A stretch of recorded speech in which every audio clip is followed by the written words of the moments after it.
ও যুবক, তোমার মতো যুবক স্কুল কলেজে পড়ে 5 বেলার নামাজ পড়ে, তুমি সাক্ষী দাও আসেনি?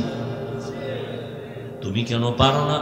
বিবেক দিয়া বলো, তোমার বিবেক কোথায়? তোমার কপালে কার বরদোয়া লাগছে, কার অভিশাপ লাগছে, বলো তুমি কেন পারবা না? তোমার মতো জেনারেল লাইনের মানুষটা র্যাব, আর্মি, পুলিশ, বিডিআর এর চাকরি করে, ডাক্তার, প্রফেসর, ইঞ্জিনিয়ার, ব্যবসায়ী, চাকরিজীবী 5 বেলার নামাজ পড়ে, তুমি কেন পারো না? তোমার মতো যুবক জেনারেল লাইনে থাকিয়াও গাড়ি চালায়, নামাজ ছাড়ে না, নদীর মধ্যে মাছ ধরে, নামাজ ছাড়ে না, কৃষি কাজ করে, নামাজ বাদ দেয় না, বলো তুমি কেন পারো না? কার বরদোয়া জানি লাগছে, তাড়াতাড়ি ক্ষমা নিয়ে নাও। মা বাবার চোখের পানি আর দোয়া ছাড়া জীবনে তোমার সফলতা আসবে না রে বাবা। কারণ এই মা বাবার চোখের পানি তোমার আমার জীবনের সফলতার কারণ। মদিনাতুল মুনাওয়ারা থেকে একজন আল্লাহর প্রিয় বান্দা আসছে ভারতের জমিনে কালেমার দাওয়াত নিয়া। এই পর্দার আড়ালের আম্মা জানেরা একটু খেয়াল করে শুনবেন, মদিনাতুল মুনাওয়ারা থেকে রাসূলের আশিক চলে আসছে ভারতে কালেমার দাওয়াত দেওয়ার জন্য। ভারতে ঘুরিয়া ঘুরিয়া দাওয়াত দেন, দিতে দিতে এই পরিমাণ বিধর্মী কালেমাওয়ালা হয়ে গেছেন। কেউ বলেন 90, আরো বেশি লক্ষ বিধর্মী তার হাতে কালেমাওয়ালা হয়ে গেছে।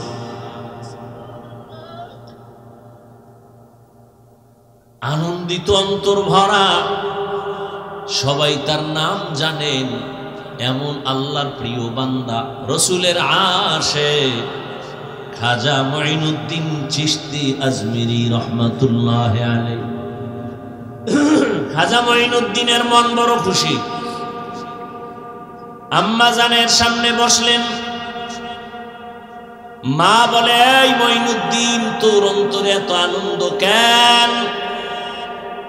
মুঈনুদ্দিন চিশতি আজমিরি বলেন, আম্মা জান,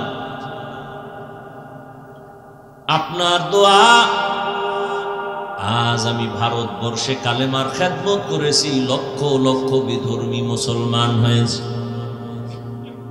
মা ডেকে বলেন, মুঈনুদ্দিন, এগুলো তোমার বাহাদুরি না, আমি মায়ের অবদান। কার অবদান? এরে যুবক,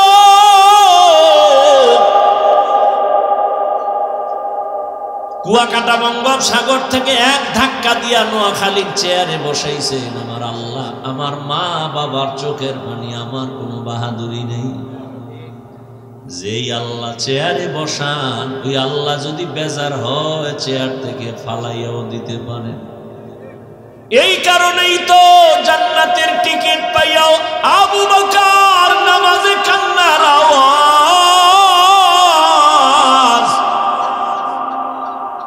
রহমতের নবী সাহাবায়ে কেরামদের সাথে বললেন, ও সাহাবারা, মরণ এত দূরে না, মরণ আরো কাছে। মুঈনুদ্দিনের মা বলে, এই খাজা মুঈনুদ্দিন, এই অবদান আমি মায়ের। মুঈনুদ্দিন চিশতি বলেন, মা বলো তোমার কি অবদান? ও পর্দার আড়ালের আম্মা জানেরা, নিজের সম্মান যদি নিজে ধরে রাখতে না পারেন, কেউ দুনিয়ায় দিতে পারবে না। আপনাদের তো আল্লাহ সম্মানিত করেছেন, আপনারা নবীদের মা, সাহাবায়ে কেরামদের মা, আপনারা তো আয়েশা রাদিয়াল্লাহু আনহার মতোই নারী। এ দুনিয়ায় যত ভালো ভালো সন্তান আসছে, মা আপনাদের অবদানের কারণে। মুঈনুদ্দিনের মা চোখের পানি ছেড়ে কাঁদেন আর বলেন, ও মুঈনুদ্দিন, আমার গর্ভে যখন তুই আসছো, আল্লাহর কসম আমি ওদিন থেকে এক রাত ঘুমাই নাই। আমি রাতের গভীরে সিজদায় পড়ে কান্না করতাম আর দোয়া করতাম, হে মালিক,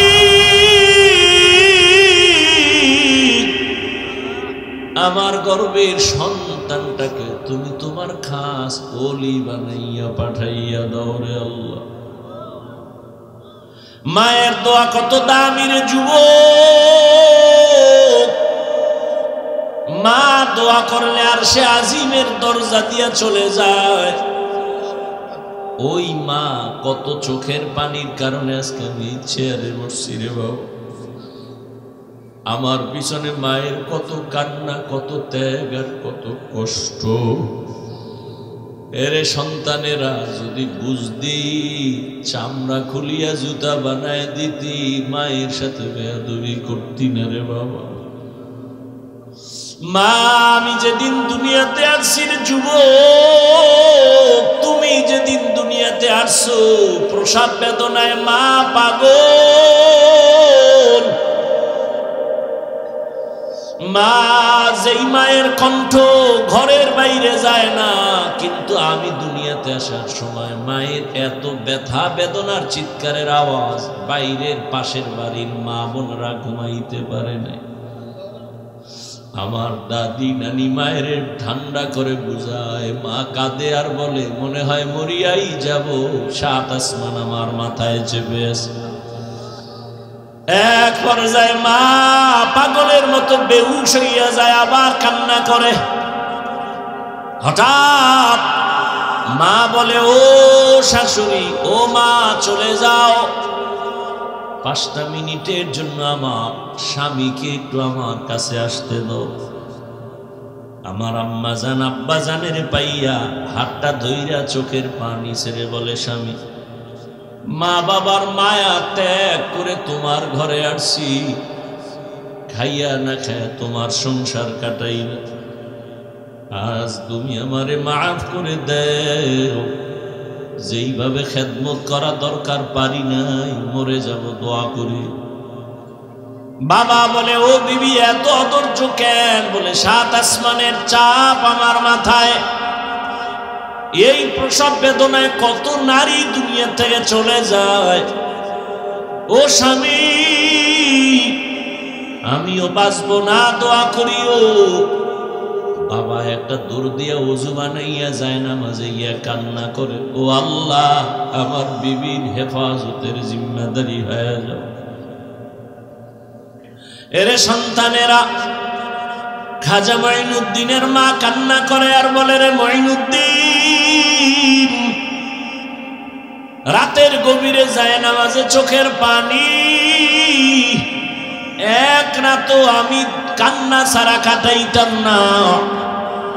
ওই টাইম তো বড় আরামের আল্লাহর সাথে কথা বলার নির্জন টাইম। অতিও গভীর হয় রজনী যখন, নীরবে প্রভুর নাম জপিও তখন। প্রভুর করুণা যদি পাইবারে চাও, গভীর রাতে উঠে প্রভুর গুণগান গাও। মঈনুদ্দিনের মা দেখে বলে, রে মঈনুদ্দিন, শুধু আমি তোমাকে গর্বে নিয়ে দোয়া করেছি, কান্না করেছি, এতটুকুই না, আল্লাহর জাতের কসম, তুমি যেদিন দুনিয়াতে আসছো আমি মা তোমাকে যতদিন আমার দুধ পান করাইছি, আল্লাহর কসম একটা ফোঁটা দুধ বিনা ওযুতে তোমার মুখে দেই নাই। এক ফোঁটা দুধ বিনা ওযুতে তোমার মুখে দেই নাই। এরে আম্মা জান, এমন মায়ের সন্তান কেন জগৎ বিখ্যাত আল্লাহর প্রিয় বান্দা হবে না?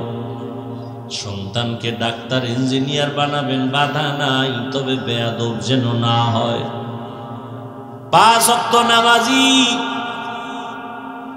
ব্যবহার দিয়া যেন মানুষের দোয়া নিতে পারে, আলেমদের নেক দোয়া নিতে পারে, এমন একটা সন্তান রেখে যাবেন। ও আমার কলিজার যুবক বাবারা, কয়দিন দুনিয়ায় বাহাদুরি করবা? তোমার আমার চোখের সামনে কত যুবক চলে গেল। করোনার ভেতরে যুবকের লাশ, গাড়ির নিচে, পানির নিচে, ঘুমের বিছানায় যুবকের লাশ। আল্লাহর কাছে তওবা করো, জীবনে তো কম নামাজ ছাড়লা না, দাড়ি কাটলা না, বেপরদায় কম চললা না, আর কত হায়াত আর বাকি কত। এখনো তওবা করে নাও, জীবনে আর নামাজ ছাড়বা না, দাড়ি কাটবা না, বেপরদায় চলবা না। মা বাবার দোয়া নিয়া, শিক্ষকের দোয়া নিয়া, উলামায়ে কেরামের পরামর্শ নিয়া নবীর তরিকা মেনে চলবা। আল্লাহ সবার যদি মন্তর দিয়া তওবা করতে পারো, আল্লাহ রহমতের নজর দিয়া সবার গুনাহগুলো মাফ করে দিবেন। হেদায়েতের মালিক আল্লাহ। জানি না কার কপাল ওমরের মতো কবুল হয়ে যাবে, আর কপালটা আবু জাহালের মতো খারাপ হয়ে যাবে। কে যেন এত বয়ান শুনিয়াও দিল নরম হবে না, কান্না আসবে না, তওবার নিয়ত করবে না, আবার ওমরের মতো কপালওয়ালা না জানি গুনার কথা স্মরণ করে চোখের পানি ছেড়ে কান্না করে তওবা করবে, আর আমার আল্লাহকে ডাক দিবে, আল্লাহ জীবনে তো কম নামাজ সারি নাই, আর নামাজ ছাড়বো না, দাড়ি কাটবো না, বেপরদায় চলবো না। এরকম ওমরের মতো মেজাজ নিয়ে যদি তওবার নিয়ত অন্তরে জমা করতে পারো রে বাবা, হায়াতের মালিক আল্লাহ, ইজ্জতের মালিক আল্লাহ, রিজিকের মালিক আল্লাহ, ওই আল্লাহর মোহাব্বত নিয়া, মা বাবার দোয়া নিয়া, শিক্ষকের দোয়া নিয়া, উলামায়ে কেরামের পরামর্শ নিয়া চলবা নবীর তরিকায়। জীবনে আর নামাজ ছাড়বা না। তওবা করার খাঁটি নিয়ত যদি হয়, দুটো হাত আমার আল্লাহকে দেখাইয়া দাও। আয় আল্লাহ, হাতগুলো কবুল করে নেন, তওবা কবুল করে নেন, তওবার উপরে মজবুত হইয়া চলার তৌফিক দান করেন, আমিন। আসেন এবার আয়াতের মধ্যে ঢুকি। ওয়ামা আরসালনাকা ইল্লা রাহমাতাল লিল আলামিন।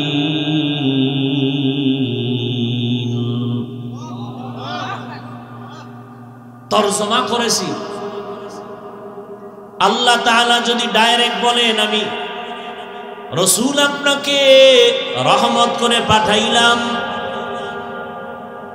এভাবে আল্লাহ না বলে ঘুরাইয়া কেন বললেন হে নবী, হে রসুল আমি আপনাকে পাঠাই নাই? এরপরে বলেন হ্যাঁ পাঠিয়েছি জগৎ সমূহের জন্য রহমত করে। প্রথম আওয়াজ নীতিবাচক, এরপরের আওয়াজ ইতিবাচক। হে রাসূল আপনাকে জমিনে পাঠাই নাই, হ্যাঁ পাঠিয়েছি রহমত করে। সারা দুনিয়ার মানুষকে আল্লাহ বুঝাইলেন রহমতের নবী ভিন্ন কিছু না, পুরাটাই রহমতের দ্বারা ভরপুর। অনেকে এখানে তরজমা করে উভয় জগতের জন্য নবী রহমত। আমি তরজমা করছি না, জগৎ সমূহের জন্য রহমত। উভয় জগৎ মানে দুনিয়ার জগৎ, পরকাল জগৎ। আসলে তো জগৎ এই দুইটাই না, অনেক জগৎ। রুহের একটা জগৎ আলাদা, মায়ের গর্ভের একটা জগৎ আলাদা, দুনিয়ার একটা জগৎ আলাদা, আলমে বরজখ কবর জগৎ আলাদা, হাসরের ময়দানের এক জগৎ আলাদা, জান্নাত ও জাহান্নামের ভেতরের জগৎ আলাদা। আল্লাহ বলেন হে রাসূল জগৎ সমূহের জন্য আমি আল্লাহ হলাম রব, আপনাকে বানাইলাম রহমত। আমি হলাম রব্বুল আলামিন, আপনাকে বানিয়েছি রহমাতুল লিল আলামিন। এই কারণেই তো সমস্ত নবীদের মেরাজ জমিনে, আমার নবীর মেরাজ আরশে আজিমে। মেরাজের ওয়াজ করছে না কোনো হুজুর? এই জন্য দিকে ঢুকলাম না, বাকিটা বুঝাইতে গিয়ে একটু ঢুকি হালকা। মেরাজ কে হামারা নবী সবএ সামাওয়াত, मेराज के हमारा नबी सबअ समावात, नहीं भूला वहाँ नबी हम गुनहगार उम्मत, नहीं भूला वहाँ नबी हम गुनहगार उम्मत। ओ भाई ঘুমে ধরছে কেউ? তোমরা তো রাত্রে ঘুমাবা না, আমি যত তাবিজ দিই মোবাইলে গুম লয়ে গেছে, আমি হুজুরের ডাউ লয়ে গেছে, তোমার ডাউ লয়ে গেছে। কেমন ষড়যন্ত্র! তুমি নাচ গান দেখবা, হুজুরে তো দেখবে না। না, বেঈমানের বাচ্চাগুলো পাগল হয়ে গেছে, হুজুরও কেমনে এর মধ্যে ঢুকান যায়। বহু মোরাকাবে চলতে থাকবে, টেরও পাবে না। কেমনে কেমনে হুজুরকে আটকাবি? ইউসুফ জুলাইখার নাটক বাইর কর, নমরুদ আর ইব্রাহিমের নাটক, ফেরাউন মুসার নাটক বাইর কর। বাইর করে এবার হুজুর গদে কোনো বাদ্যযন্ত্র নাই, হুজুর বইয়া বইয়া নাটক দেখে। এই কি দেখেন? আজান হইছে? না না না, খারাপ কিছু না। কি কই? যে ইউসুফ জুলাইখার নাটক পর্ব 6। তার কাছে এটা গুনাহ না, কিন্তু দিক দিয়ে তার আজান হইছে খবর নাই, একামত চলতেছে খবর নাই। একটু 5 মিনিট আছে বাকি, শেষ করে যায়। নাহলে এটার মেয়েরা চলবে আবার নামাজে গিয়ে। হ্যাঁ গিয়া 6 নাম্বার ইউসুফ জুলাইখার পর্ব চলবে নামাজের ভিতরে মেয়েরাজ।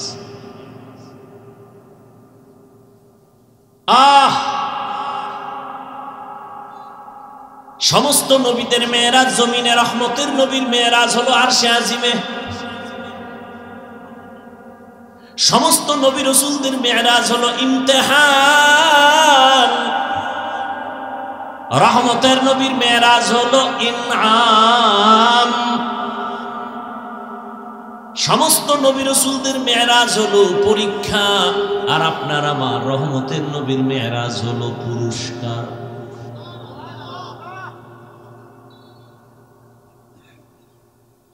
সমস্ত নবীদের মেয়েরাজ পরীক্ষা, আমার নবীর মেয়েরাজ হলো পুরস্কার। সমস্ত নবীদের মেয়েরাজ কেন জমিনে, আমার নবীর মেয়েরাজ কেন আরশে আজিমে? সব নবী রাসূলদের নবুয়তের সীমানা জমিনে, রহমতের নবীর নবুয়তের সীমানা শুধু জমিন না, আরশে আজিম। ওয়ার্ডের মিম্বর সাহেবের সীমানা একটা ওয়ার্ড নিয়া মিম্বর খালি চক্কর লাগায়, ওয়ার্ডের কি হালাত। অন্য ওয়ার্ডে গেলে আর এক মিম্বর কয় তুমি আমার দিয়ে চোখ দাও কেন, তোমার খবর লও। চেয়ারম্যান সাহেব আর একটু বাইরে ঘুরে, কেউ তোমার এত পেরেশানি কেন? কয় তুমি এক ওয়ার্ড নিয়ে আসো, আমি পুরা ইউনিয়নের জিম্মেদারি নিয়ে আসি, আমি সব ঘুরে ঘুরে মানুষের খোঁজ নেই। আবার মন্ত্রী সাহেবের পুরা এরিয়া হলো দেশ নিয়া, উনি দেশের নিয়া ভাবে, খবর নেয়। সরকার প্রধানের এই চিন্তা, মেম্বারের চিন্তা আমার ওয়ার্ডের কি হালাত, চেয়ারম্যানের চিন্তা আমার ইউনিয়নের কি হালাত, এমপির চিন্তা আমার থানার আসনের কি হালাত, সরকারের চিন্তা হলো গোটা দেশের কি হালাত। মুসা নবীর নবুয়তের এরিয়া এতটুকু, সে এতটুকু নিয়ে ভাবেন। ঈসা নবীর নবুয়তের এরিয়া যতটুকু, ওই অতটুকু এরিয়া নিয়ে ভাবেন। আল্লাহর নবীর নবুয়তের এরিয়া দিছেন সব জমিন, এরপরে লৌহ কলম আরশে আজিম। আল্লাহ কয় নবী এবার আসেন, আপনার নবুয়তের শেষ সীমানাটাও দেখে নেন। সমস্ত নবীদের মেয়েরাজ হলো পরীক্ষামূলক। ইউনুস নবীর আমার আল্লাহ মাছের পেটে ঢুকাইয়া পরীক্ষা নিলেন। মেয়েরাজ, মেয়েরাজ মানে উরুজ থেকে মেয়েরাজ, উরুজ মানে সম্মানের লাইন উপরে যাওয়া। এটা আবার 2 প্রকার, জাহিরি বাতিনি। মেয়েরাজ 2 প্রকার, জাহিরি বাতিনি। সমস্ত নবীদের মেয়েরাজ আল্লাহ আমার আপনার নবীরে জাহিরি এবং বাতিনি দুটোটা মেয়েরাজ দান করলেন। জাহিরি ভাবে সম্মানের লাইনে উপরে যাওয়া, বাতিনি ভাবে সম্মান উপরে উঠা। বাতিনি ভাবে কেমন বলে, একই দস্তারখানের মধ্যে সব নবী সাহাবারা বসা, তবে নবীর মর্যাদা বেশি। ময়দানে সব একাকার হয়ে বসছে, একই সাথে বসা, তবে কোরআনওয়ালা আলেমের মূল্য বেশি। মসজিদের মধ্যে সব মুসল্লিরা বসা, তবে ইমামের মর্যাদা বেশি। এই উরুজ হলো জাহিরি, বাতিনি আর জাহিরি হলো আল্লাহ তাআলা সম্মানের লাইনে নিয়ে যাইতেছেন রহমতের নবীরে আসমান ভেদ করে আরশে আজিমে। এই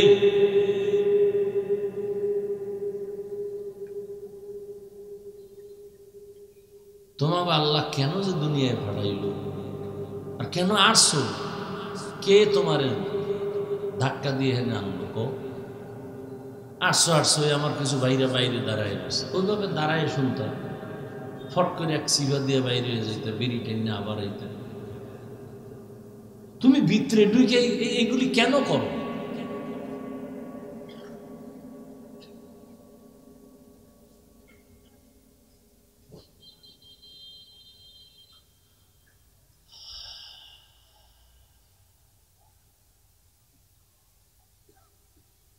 ইব্রাহিম আলাইহিস সালামকে আল্লাহ আগুনের মধ্যে ফালাইয়া পরীক্ষা নিলেন মেরাজ। হাদিসে পাকে রহমতের নবী বলেন, আল্লাহ যদি কারো মর্যাদা বাড়াতে চান, কিন্তু মর্যাদা বাড়ানোর জন্য যেই পরিমাণ মেডিসিন লাগবে আমল, বান্দার ওই পরিমাণ আমল নাই, তবে আল্লাহ সিদ্ধান্ত নিছেন তার মর্যাদা বাড়াবে নই, সিদ্ধান্ত হয়ে গেছে, কিন্তু তার বাড়ানোর যে মেডিসিন লাগে আমল এটা নাই। রহমতের নবী বলেন, তখন আল্লাহ তাকে কঠিন পরীক্ষায় ফালাইয়া ধৈর্য দাঁড়াইয়া এরপরে মর্যাদা বাড়ায়। ইব্রাহিম নবীকে আগুনের মধ্যে ফালায়া কঠিন পরীক্ষা, মালিকের উরুজ হচ্ছে সম্মানের দিকে আগায়, মালিকের সাথে সম্পর্ক কাছাকাছি হইতেছে, মোহাব্বত বাড়তেছে, মালিক তাকে সম্মানের সাথে উপরে নিতেছেন, আল্লাহর কাছে ডাকতেছেন, আরে বান্দা তুমি যদিও জমিনে সবার সাথে মিলে আছো, তবে তোমার কলবের তাআল্লুক আমার আরশে আজিমের সাথে হয়ে আছে। তুমি খানা খাইতেছো, আমরা সবাই খানা খাই, কিন্তু আল্লাহর প্রিয় বান্দা খানার মধ্যে আমার মালিকের সাথে কথা বলে, খানা খায় খায় খায় খায়, এর মধ্যে আমার আল্লাহ ডাকবে, দেয় না? খানা খায় বিসমিল্লাহ ছাড়া বলে না, লাকাল হামদু ওয়া লাকাশ শুকর, মাওলার সাথে কথা চলতেছে। উরুজ ইসমাইল নবীর সাথে আল্লাহ মেরাজ দিলেন, উরুজ দিলেন, সম্মান বাড়ালেন, শরীর নিচে ঢুকাইয়া পরীক্ষায় ফালায়, কয় এবার তোমার উরুজ হবে। জাকারিয়া আলাইহিস সালামের গলায় ছুরি লাগাইয়া আল্লাহ উরুজ দেখায় দিলেন, মেরাজ। আর আমার নবীরে আল্লাহ এতটা আদর করেছেন, সব নবী রাসূল আল্লাহর বন্ধু, সব আল্লাহর বন্ধু। মুসা নবী আল্লাহর বন্ধু, ইব্রাহিম আল্লাহর বন্ধু, ঈসা আল্লাহর বন্ধু, মুসা আল্লাহর বন্ধু, দাউদ আল্লাহর বন্ধু, সুলাইমান আল্লাহর বন্ধু। আমার নবীও আল্লাহর বন্ধু, তবে ব্যবধান, সব নবী রাসূল আমার আল্লাহ তাআলার আশিক, আর আমার আল্লাহ শুধুমাত্র মুহাম্মদের আশিক। ব্যবধান আছে না নাই? এরে নবীর উম্মত, আমার আল্লাহর নবীকে আমার আল্লাহ পরীক্ষামূলক মেরাজ করার নাই, দিছেন পুরস্কার। পরীক্ষা কই? পরীক্ষা ছাড়া তো পুরস্কার পায় না। আল্লাহ কয়, দেখ আমার নবীর আমি কঠিন পরীক্ষা নিছি, যা কোন নবী রাসূলের বেলায় নেওয়া হয়নি। এক নাম্বার, আমি আমার মায়ার নবীরে দুনিয়ায় পাঠাবার আগে তার বাবার চেহারা থেকে আলাদা করে ফেলেছি। কেমন মায়ার নবী আমার, দুনিয়া এসে জীবনে একবার আব্বা বলে ডাক দিতে পারলেন না, বাবার চেহারাটাও দেখতে পারলেন না। 6 বছরে মা হারায় গেল। রহমতের নবী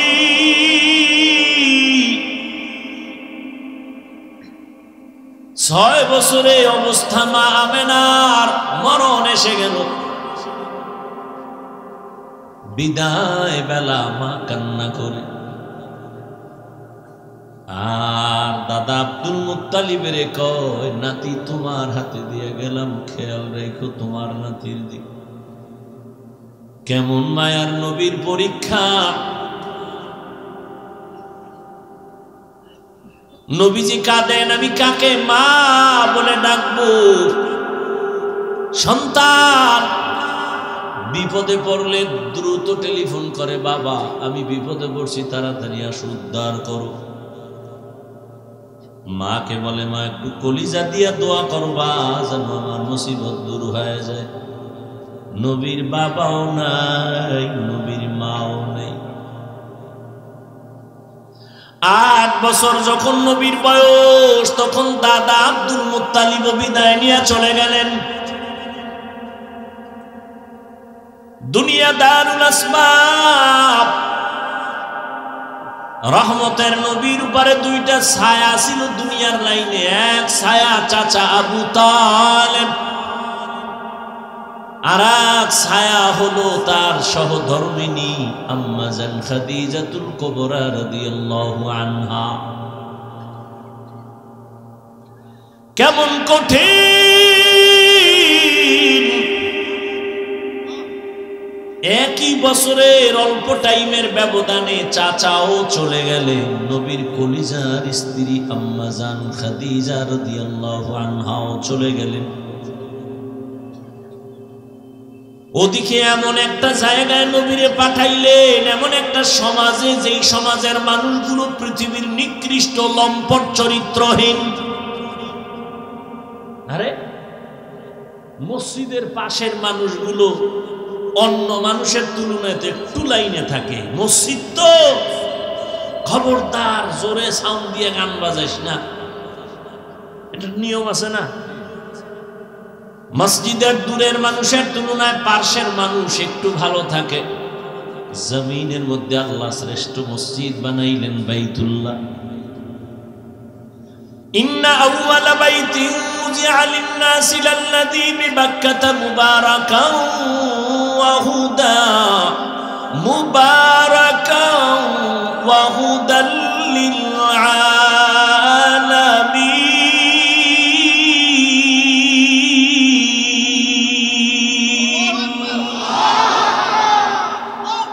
পৃথিবীর শ্রেষ্ঠ ঘর বাইতুল্লাহ। কেমন ঘর! এই সব ঘর মসজিদ কার ঘর? নোয়াখালীর কেন্দ্রীয় মসজিদ কার ঘর? বাইতুল মুকাররম মসজিদ কার ঘর? সব মসজিদ আমার আল্লাহর ঘর, তবে বাইতুল্লাহর মর্যাদা অনেক বেশি। যেই বাইতুল্লাহর দিকে তাকাইয়া থাকবি সওয়াব। যেই বাইতুল্লাহর সীমানায় বসে একবার যদি ডাক দাও আল্লাহ, সাথে সাথে 1,00,000 বার আল্লাহ বলার সওয়াব।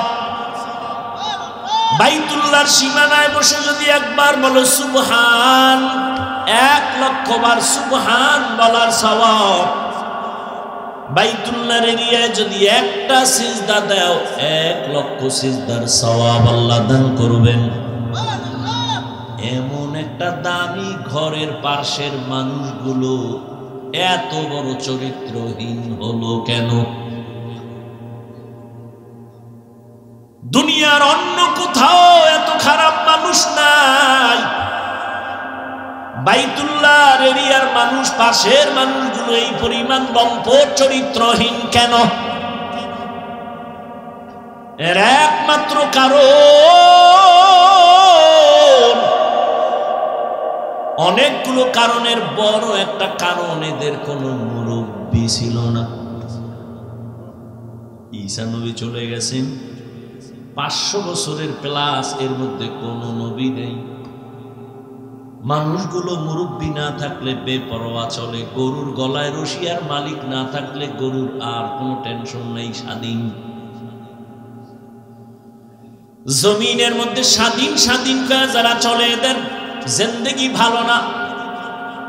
আকাশে স্বাধীনভাবে পাখি উড়ে, কোনো দাম নাই। খাঁচার মধ্যে যেটা আটকায় গেছে ওটার মূল্য বেড়ে গেছে। সমুদ্রের ভেতরে হাজার কোটি ধরনের মাছ স্বাধীনভাবে দৌড়ায়, যেখান থেকে সেখানে দৌড়ায়, দাম নাই। জালের মধ্যে আটকায় গেছে, বাজারে উঠছে, দাম বেড়ে গেছে। রাস্তায় কুকুর ঘুরে, কোনো কুকুরের দাম নাই। মালিকের শিকল যেই কুকুরের গলায় লাগানো, কুকুরের দাম বেড়ে গেছে। জঙ্গলের হাজারো প্রাণীর কোনো মূল্য নাই, স্বাধীন। কিন্তু যেই প্রাণীটা মালিকের খাঁচায় আটকায় গেছে, চিড়িয়াখানার মধ্যে গেলে, তার ওখানে গেলে টাকা লাগে, দাম বেড়ে গেছে। ঠিক ও বৃহত্তর নোয়াখালীর মুসলমানেরা, স্বাধীনভাবে তুমি চলবা, কোনো মূল্য নাই। কালেমার রশি গলায় লাগায় রসুলের তরিকায় আলেম রে মাইনা চলবা, তোমার দাম এতটাই বাড়বে, নূরের সৃষ্টি ফেরেশতার থেকেও বেশি। ভাইরা আমার, বাইতুল্লাহর মানুষ খারাপ কেন? কি নাই? কোন মুরব্বী নাই, কোন আল্লাহর নবীও আসেন নাই। যখনই মুরব্বী হইয়া রহমতের নবী আসলেন,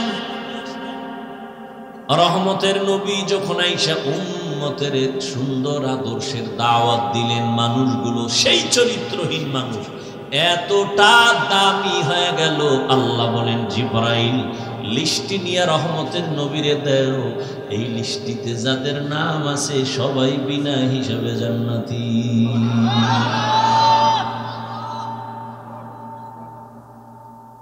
বিদায় বেলা রহমতের নবী চ্যালেঞ্জ দিয়ে গেছেন, ও উম্মতেরা, দুটো জিনিস রেখে যাই, ধরে না যদি রাখতে পারো, তোমাদের সম্মানও যাবে না, ঈমানও যাবে না।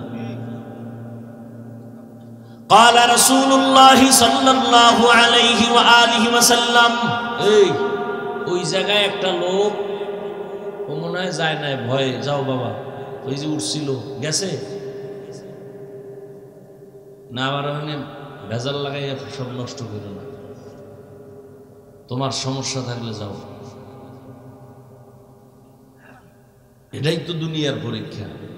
সিনেমা হলের দরজাও খোলা, মসজিদের দরজাও খোলা, ওদিকে জাহান্নামের মার্কেট বাজারও চলতেছে, এটা জান্নাতের মার্কেটও চলতেছে, পরীক্ষা চলতেছে, কই ঢুকবি?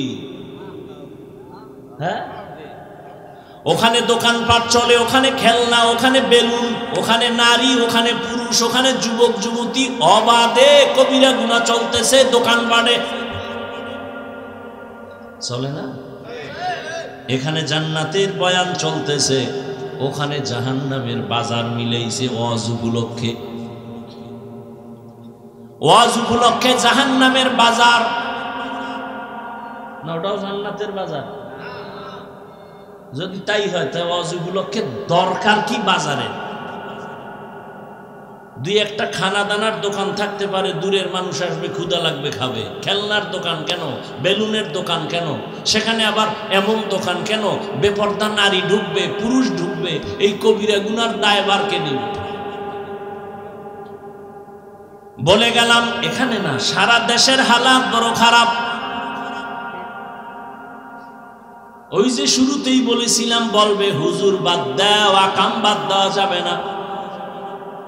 ওয়াজে আসছে, বেলুন কিনছে, বেলুন, প্লাস্টিকের মাছ, মোনাজাতের ঘরে কান্দে লইয়া ঝুলায় ঝুলায় বাড়ি যাবে। ম্যাডাম কইবে ওয়াজেতে কি পাইছো? বলে বেলুন মোনাজাতে কবুল হয়ে গেছে, নিয়ে আইছি। হাসো, হাসো কেন? তারও কিন্তু কারণ আছে। ১৫০০ বছর আগে নবী বলে গেছেন, লা ঈমানা লিমান লা হায়া আলা, যাদের লজ্জা নাই ওদের ঈমান নাই। পাগলের কোনো লজ্জা আছে নি? এজন্য হাসে, আবার কান্দে, আবার দৌড় দেয়। অথচ আমি এখানে এতক্ষণ পর্যন্ত যতটা কথা বলছি, একটাও হাসির কথা বলিনি। আল্লাহ হেদায়াত দান করুন, আল্লাহ আমারে করুন। আপনাকে হেদায়াত লাগলে আপনারা চাইয়ে লই, নিজের জন্যই বেতাল অবস্থায় আছে। ভাইরা আমার,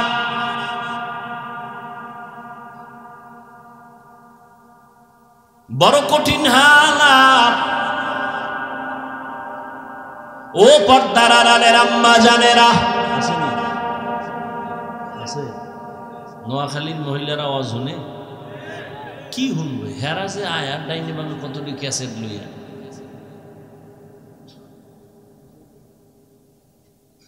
প্যান্ডেলে বয়ে শুধু গল্প। বছরের একদিন পাইছে সমাবেশ, আর কবে হবে বুঝান? একটু কাছে আইও, খবর নেই। ভালো কথা কইব না কইব তোর স্বামী বিদেশ নি, কয় কি হালাত। ভালোই, এরকম আজীবন থাকলি বাবা। গল্প করতে করতে বয়ান কি হলো খবর নাই।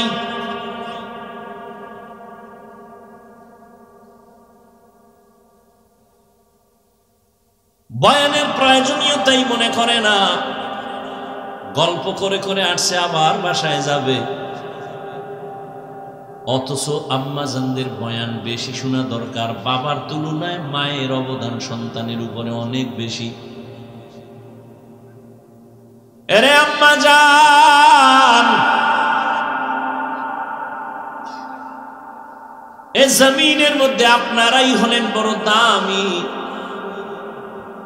জমিনে যত নবী আল্লাহ পাঠাইছেন সব মায়ের সন্তান। আরে আম্মা জান, আপনারা সাহাবায়ে কেরামদের মায়ের মতোই দামি মা।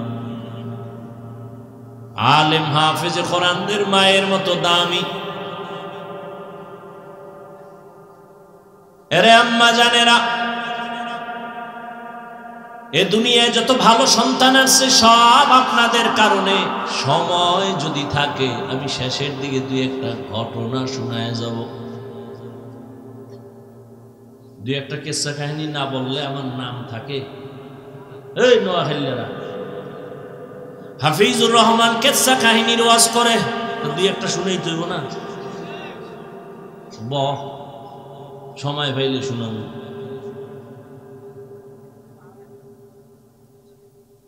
তবে শুনিয়া রাখিস রে নোয়াখালীর যুবক,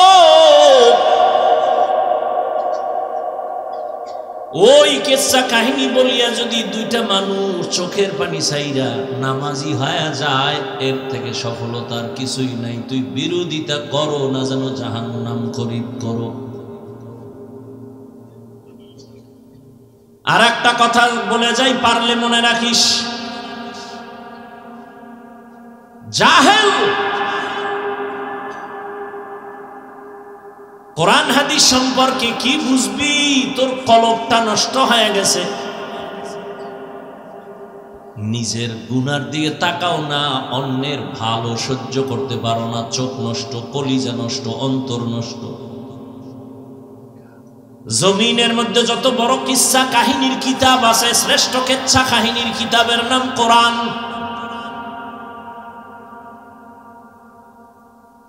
জমিনে সর্বশ্রেষ্ঠ কিচ্ছা কাহিনীর দ্বিতীয় কিতাব হাদিস। এবার ওই জাহেলদেরকে বুঝাবার জন্য একটু আমাকে ওলামায়ে কেরাম একটু আমাকে সায় দেন, একটু সাহস দেন। ওই জাহেলরা দেখুক কোরআন হাদিসের মধ্যে কিচ্ছা আছে না নাই। ওলামায়ে কেরাম বলবেন, এই তোরা কোরআন বুঝো না, তোরা বকবক করো না। আলেমরা বলবে আসেনি। বলেন, কোরআন শরীফের মধ্যে হাতির কেচ্ছা আসেনি, সাপের কেচ্ছা আসেনি, ব্যাঙের কেচ্ছা আসেনি, বাঘের কেচ্ছা আসেনি, পিঁপড়ার কেচ্ছা আসেনি, মশা মাছির কেচ্ছা আসেনি।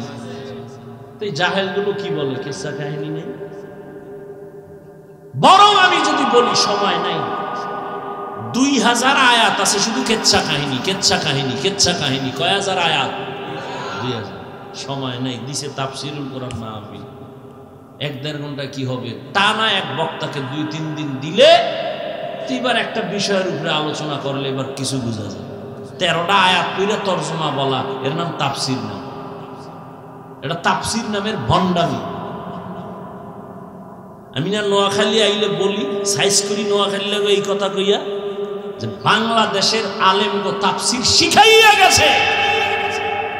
তাফসীর কি, কেন, কিভাবে শিখায় গেছে নোয়াখালীর রত্ন হাবিবুল্লাহ মিসবাহ রহমাতুল্লাহ।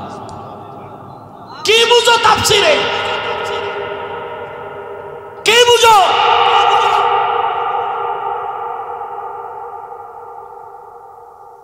বিসমিল্লাহর বা নিয়ে আলোচনা করলে 3 দিন চলে যাবে।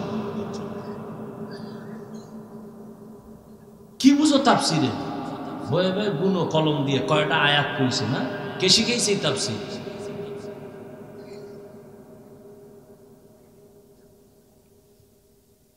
ইউটিউবে 2-1টা অডিও বয়ান থাকতে পারে মিসবাহ রহমাতুল্লাহ আলাইহি, এর বয়ান বুঝতে হলেও কিছু জ্ঞান নিয়ে বসা লাগে, নাহলে বুঝবেও না।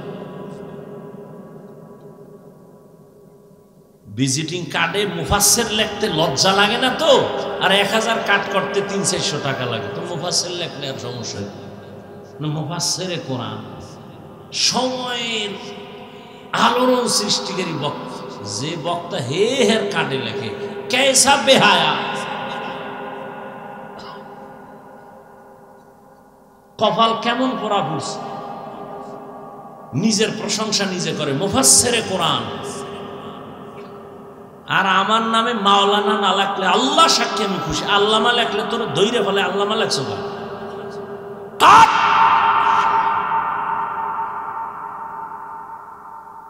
দেখি টাইটেল টুইটেল সারা দিয়ে আল্লাহ সম্মান দেয়নি। সম্মান দেওয়ার মালিক টাকা না আল্লাহ? তা তো টেনশন কিসে? এই বেটা নোয়াখালী বাবারা ধমক দিয়ে বলি, মোহাব্বতে বলি, রাগ করে না, মাপ চাই পায়ে ধরে।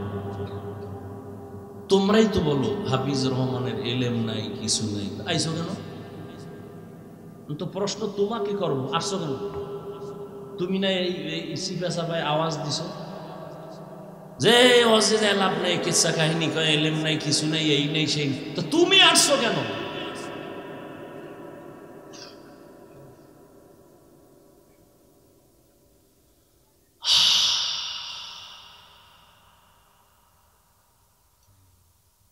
اللهم ارحمني بترك المعاصي اللهم ارحمني بترك المعاصي اللهم ارحمني بترك المعاصي।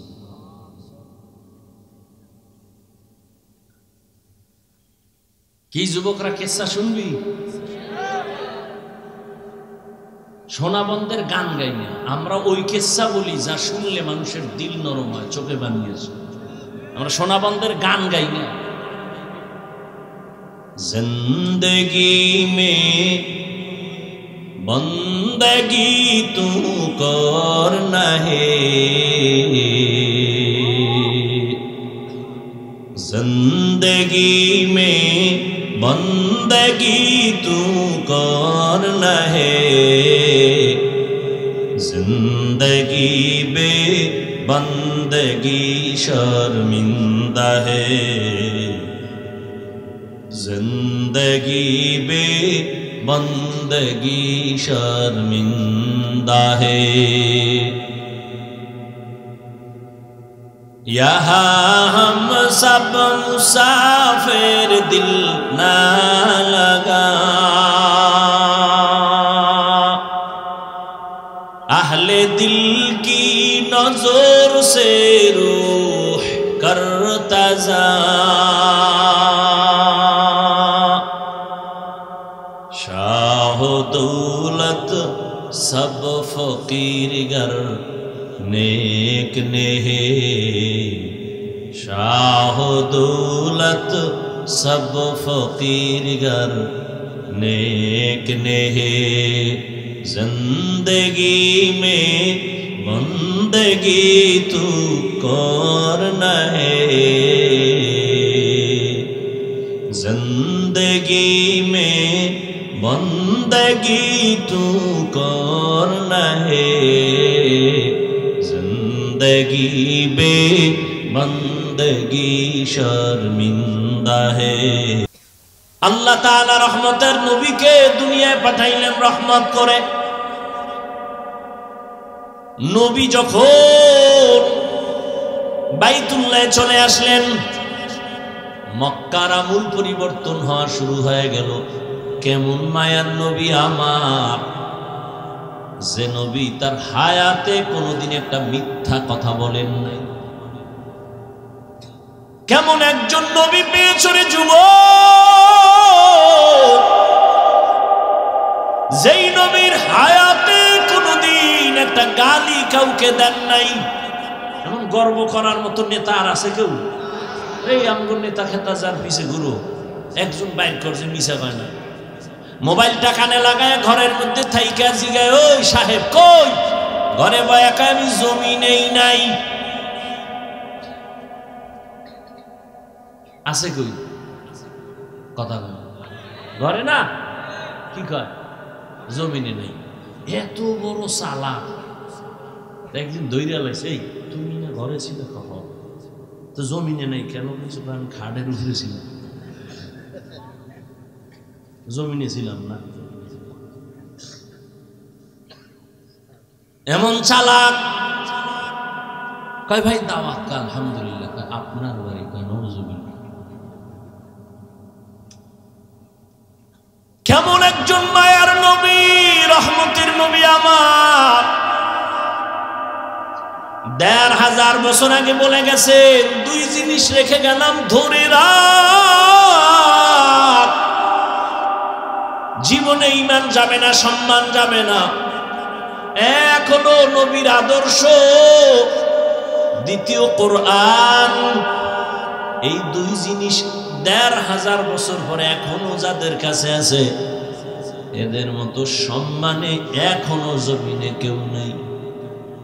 চেয়ারম্যানের চেয়ারের মেয়াদ শেষ, এমপির মেয়াদ শেষ, মন্ত্রীর মেয়াদ শেষ, এসপির মেয়াদ শেষ, ডিসির মেয়াদ শেষ।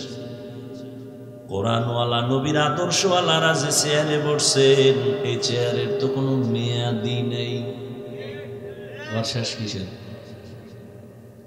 ভালো করে মনে রাখিও, টাকা দিয়া সম্মান কিনলে প্রথম ফুলের মালা, ফাইনালে জুতার মালা।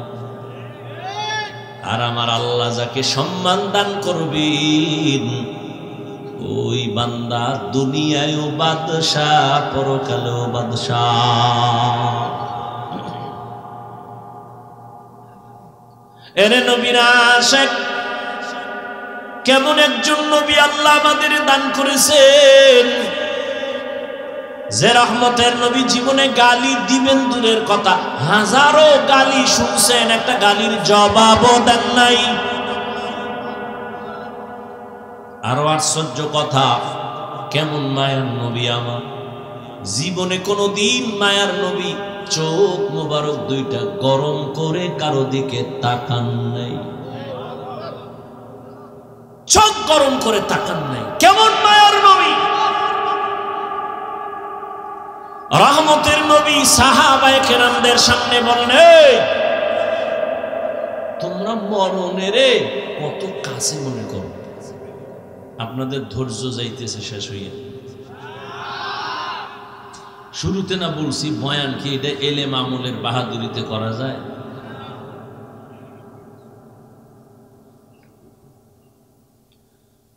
হায় হায়। নবী জিজ্ঞাসা করেন মরণকে কত কাছে মনে করেন? একজন সাহাবী বলেন, ইয়া রাসূলুল্লাহ, আমি ফজরের নামাজ পড়িয়া ভয় পাই, জোহরের নামাজ আদায় করতে পারবো কিনা, এর মাঝে আজরাইল চলে এলো।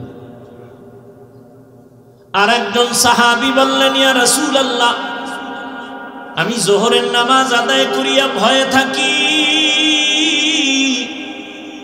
আসরের নামাজ আদায় করতে পারবো কিনা, এর মাঝে না জানি আজরাইল এসে আমার রূহটা নিয়ে যায়। আর একজন সাহাবী বলেন, ইয়া রাসূলুল্লাহ, আমি আসরের নামাজ আদায় করিয়া অপেক্ষা আর ভয়, মাগরিবের নামাজ আদায় করতে পারি কিনা, এর মাঝে আজরাইল চলে আসবে, এই ভয়ে থাকি। রহমতের নবী বললেন, আপনারা তো মরণকে অনেক দূরে মনে করেছেন, মরণ তো এত দূরে না, আরো কাছে। ইয়া রাসূলুল্লাহ, কেমন? কয়, আমি মনে করি নামাজ শেষ, ডান দিকে যখন আমি সালামটা ফিরাই,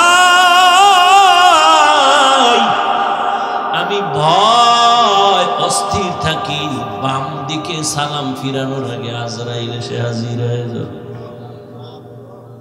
মরণ থেকে যতই পালাও মরণ তোমায় নিবে ঘিরি, যদিও সুদূর আকাশ পানে লুকাও সেথায় লাগিয়ে সিঁড়ি। নদী পথে নৌকা চালাও ও মাঝি ভাই, বেলা ডোবার আগে আমি ওপার উঠতে চাই। ডুবে গেলে বেলা রে আর উঠে না, ভেঙ্গে গেলে মেলা রে আর জমে না। এরে আল্লাহর বান্দারা, ও আমার কলিজার যুবক, আমি তোমাদের হুজুর বানাবার জন্য আসি নাই। আমি একবারও কিন্তু বলি নাই এবং বলবো না যে আমি পাঁচকল্লি পড়েছি তুমিও পড়ো। আমি কওমি মাদ্রাসার সন্তান, তুমিও কওমিতে যাও, বলি নাই, বলবো না, ভয় পাইও না। আমি দাওয়াত ও তাবলীগের লাইনের সন্তান, আমি পীরের মুরিদ। একবারও বলি নাই, বলবো না তুমি তাবলীগে যাও, তুমি পীরের কাছে যাও। কি বলবো একটু খেয়াল করে শুনো রে বাবা। তুমি স্কুলে পড়ো, কলেজে পড়ো, চাকরি করো, ব্যবসা করো, ধন্যবাদ ধন্যবাদ ধন্যবাদ। শুধু ধন্যবাদই না, আমি বলবো এই যুবকেরা, স্কুল ছাড়িস না, কলেজ ছাড়িস না, লেখাপড়া করে ডাক্তার হও, ইঞ্জিনিয়ার হও, প্রফেসর হও, ব্যবসায়ী হও, চাকরিজীবী হও। তবে ছোট একটা দাবি আমার, বেয়াদব হইও না রে বাবা। বলতে পারো হাফিজ ভাই বেয়াদব হব না, তার ব্যাখ্যা কি? 3 জায়গায় বেয়াদবি করবা না, মরার আগে জীবন নষ্ট হয়ে যাবে। 1, মা বাবার সাথে কখনো বেয়াদবি করবা না, জীবন নষ্ট। 2, শিক্ষকের সাথে বেয়াদবি করবা না। 3, আলেমের সাথে বেয়াদবি করবা না। মা বাবারে যদি কষ্ট দাও, বরদোয়া লেগে যায়, কপাল শেষ। শিক্ষকের সাথে যদি খারাপ আচরণ করো, বরদোয়া লেগে যায়, জীবন শেষ। আলেমের যদি কষ্ট দেও, বরদোয়া লেগে যায়, তোমার জীবন ধ্বংস হয়ে যাবে মরার আগেই। তুমি ডাক্তার হও, বেয়াদব হইও না। মা বাবার দোয়া নিয়া, শিক্ষকের দোয়া নিয়া, উলামায়ে কেরামের পরামর্শ নিয়া তুমি জেনারেল লাইনে থাকিয়া লেখাপড়া করো, চাকরি করো, বাধা নাই। ও যুবক, তোমার মতো যুবক স্কুল কলেজে পড়ে 5 বেলার নামাজ পড়ে, তুমি সাক্ষী দাও আসেনি। তুমি কেন পারো না? বিবেক দিয়া বলো, তোমার বিবেক কোথায়? তোমার কপালে কার বরদোয়া লাগছে, কার অভিশাপ লাগছে, বলো, তুমি কেন পারবা না? তোমার মতো জেনারেল লাইনের মানুষটা র্যাব, আর্মি, পুলিশ, বিডিআর এর চাকরি করে, ডাক্তার, প্রফেসর, ইঞ্জিনিয়ার, ব্যবসায়ী, চাকরিজীবী, 5 বেলার নামাজ পড়ে, তুমি কেন পারো না? তোমার মতো যুবক জেনারেল লাইনে থাকিয়াও গাড়ি চালায়, নামাজ ছাড়ে না, নদীর মধ্যে মাছ ধরে, নামাজ ছাড়ে না, কৃষি কাজ করে, নামাজ বাদ দেয় না, বলো তুমি কেন পারো না? কার বরদোয়া জানি লাগছে, তাড়াতাড়ি ক্ষমা নিয়ে নাও। মা বাবার চোখের পানি আর দোয়া ছাড়া জীবনে তোমার সফলতা আসবে না রে বাবা। কারণ এই মা বাবার চোখের পানি তোমার আমার জীবনের সফলতার কারণ। মদিনাতুল মুনাওয়ারা থেকে একজন আল্লাহর প্রিয় বান্দা আসছে ভারতের জমিনে কালেমার দাওয়াত নিয়া। এই পর্দার আড়ালের আম্মা জানেরা, একটু খেয়াল করে শুনবেন। মদিনাতুল মুনাওয়ারা থেকে রাসূলের আশিক চলে আসছে ভারতে কালেমার দাওয়াত দেওয়ার জন্য। ভারতে ঘুরিয়া ঘুরিয়া দাওয়াত দেন, দিতে দিতে এই পরিমাণ বিধর্মী কালেমাওয়ালা হয়ে গেছেন।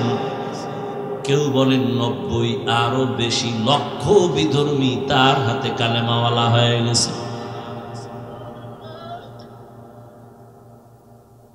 আনন্দিত অন্তর ভরা, সবাই তার নাম জানেন। এমন আল্লাহর প্রিয় বান্দা, রসুলের আশিক খাজা মুঈনুদ্দিন চিশতি আজমিরি রহমাতুল্লাহ আলাইহি। খাজা মুঈনুদ্দিনের মন বড় খুশি। আম্মা জানের সামনে বসলেন। মা বলে, এই মঈনুদ্দিন, তোর অন্তরে এত আনন্দ কেন? মঈনুদ্দিন চিশতি আজমিরি বলেন, আম্মা জান, আপনার দোয়া আজ আমি ভারতবর্ষে কালেমার খেদমত করেছি, লক্ষ লক্ষ বিধর্মী মুসলমান হয়েছে। মা ডেকে বলেন, মঈনুদ্দিন, এগুলো তোমার বাহাদুরি না, আমি মায়ের অবদান। কার অবদান? এরে যুবক,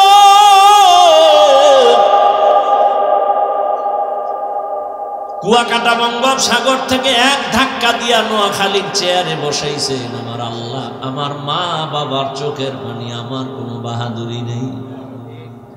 যেই আল্লাহ চেয়ারে বসান, ওই আল্লাহ যদি বেজার হয় চেয়ার থেকে ফালাইয়াও দিতে পারেন। এই কারণেই তো জান্নাতের টিকিট পাইয়াও আবু বকর নামাজে কান্নার আওয়াজ।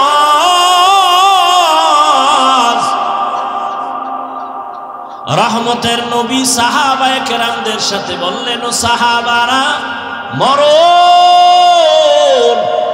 এত দূরে না, মরণ আরো কাছে।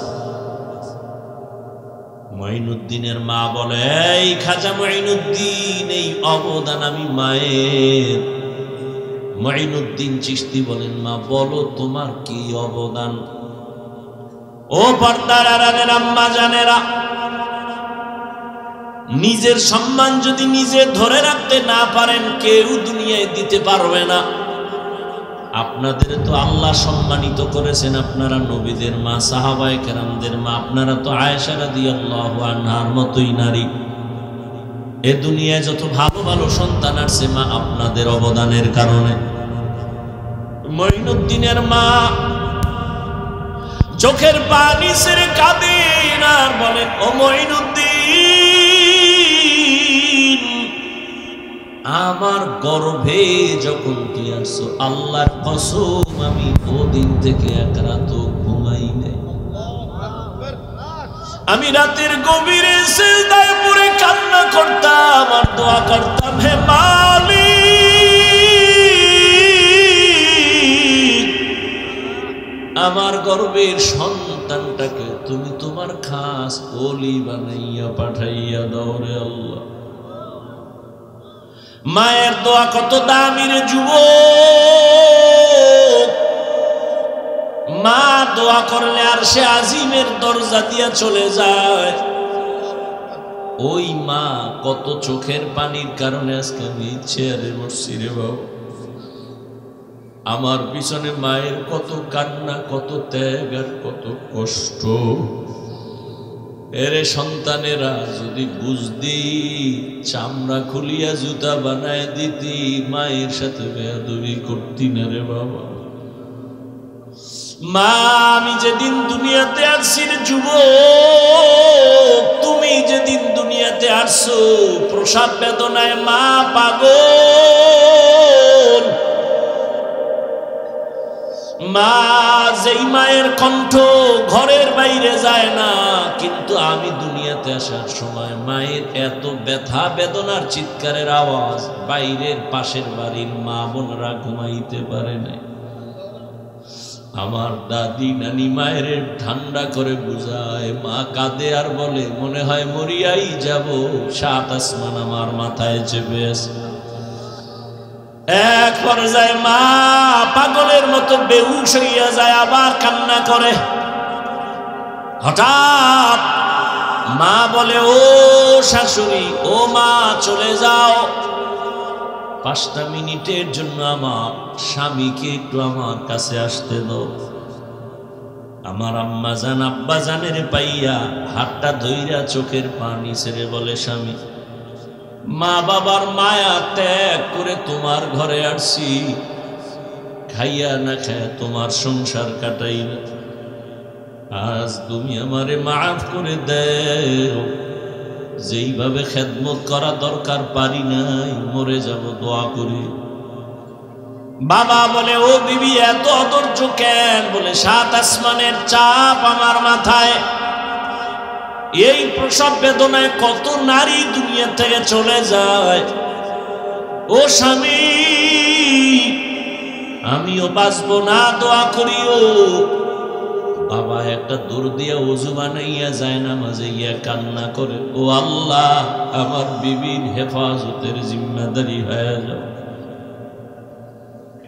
এরে সন্তানেরা, খাজা মঈনুদ্দিনের মা কান্না করে আর বলে, রে মঈনুদ্দিন, রাতের গভীরে যায় নামাজে চোখের পানি, এক রাতও আমি কান্না ছাড়া কাটাইতাম না। ওই টাইম তো বড় আরামের, আল্লাহর সাথে কথা বলার নির্জন টাইম। অতিও গভীর হয় রজনী যখন, নীরবে প্রভুর নাম জপিও তখন। প্রভুর করুণা যদি পাইবারে চাও, গভীর রাতে উঠে প্রভুর গুণগান গাও। মঈনুদ্দিনের মা দেখে বলে, রে মঈনুদ্দিন, শুধু আমি তোমাকে গর্বে নিয়ে দোয়া করেছি, কান্না করেছি, এতটুকুই না, আল্লাহর জাতের কসম, তুমি যেদিন দুনিয়াতে আসছো আমি মা তোমাকে যতদিন আমার দুধ পান করাইছি, আল্লাহর কসম একটা ফোঁটা দুধ বিনা ওযুতে তোমার মুখে দেই নাই। এক ফোঁটা দুধ বিনা ওযুতে তোমার মুখে দেই নাই। এরে আম্মা জান, এমন মায়ের সন্তান কেন জগৎ বিখ্যাত আল্লাহর প্রিয় বান্দা হবে না? সন্তানকে ডাক্তার ইঞ্জিনিয়ার বানাবেন, বাধা নাই, তবে বেয়াদব যেন না হয়। 5 ওয়াক্ত নামাজি ব্যবহার দিয়া যেন মানুষের দোয়া নিতে পারে, আলেমদের নেক দোয়া নিতে পারে, এমন একটা সন্তান রেখে যাবেন। ও আমার কলিজার যুবক বাবারা, কয়দিন দুনিয়ায় বাহাদুরি করবা? তোমার আমার চোখের সামনে কত যুবক চলে গেল। করোনার ভেতরে যুবকের লাশ, গাড়ির নিচে, পানির নিচে, ঘুমের বিছানায় যুবকের লাশ। আল্লাহর কাছে তওবা করো, জীবনে তো কম নামাজ ছাড়লা না, দাড়ি কাটলা না, বেপরদায় কম চললা না, আর কত হায়াত আর বাকি কত, এখনো তওবা করে নাও। জীবনে আর নামাজ ছাড়বা না, দাড়ি কাটবা না, বেপরদায় চলবা না। মা বাবার দোয়া নিয়া, শিক্ষকের দোয়া নিয়া, উলামায়ে কেরামের পরামর্শ নিয়া নবীর তরিকা মেনে চলবা। আল্লাহ সবার যদি মন্তর দিয়া তওবা করতে পারো, আল্লাহ রহমতের নজর দিয়া সবার গুনাহগুলো মাফ করে দিবেন। হেদায়েতের মালিক আল্লাহ। জানি না কার কপাল ওমরের মতো কবুল হয়ে যাবে, আর কপালটা আবু জাহালের মতো খারাপ হয়ে যাবে। কে যেন এত বয়ান শুনিয়াও দিল নরম হবে না, কান্না আসবে না, তওবার নিয়ত করবে না, আবার ওমরের মতো কপালওয়ালা না জানি গুনার কথা স্মরণ করে চোখের পানি ছেড়ে কান্না করে তওবা করবে, আর আমার আল্লাহকে ডাক দিবে, আল্লাহ জীবনে তো কম নামাজ সারি নাই, আর নামাজ ছাড়বো না, দাড়ি কাটবো না, বেপরদায় চলবো না। এরকম ওমরের মতো মেজাজ নিয়ে যদি তওবার নিয়ত অন্তরে জমা করতে পারো রে বাবা, হায়াতের মালিক আল্লাহ, ইজ্জতের মালিক আল্লাহ, রিজিকের মালিক আল্লাহ, ওই আল্লাহর মুহাব্বত নিয়া, মা বাবার দোয়া নিয়া, শিক্ষকের দোয়া নিয়া, উলামায়ে কেরামের পরামর্শ নিয়া চলবা নবীর তরিকায়। জীবনে আর নামাজ ছাড়বা না। তওবা করার খাঁটি নিয়ত যদি হয়, দুটো হাত আমার আল্লাহকে দেখাইয়া দাও। আয় আল্লাহ, হাতগুলো কবুল করে নেন, তওবা কবুল করে নেন, তওবার উপরে মজবুত হইয়া চলার তৌফিক দান করেন, আমিন।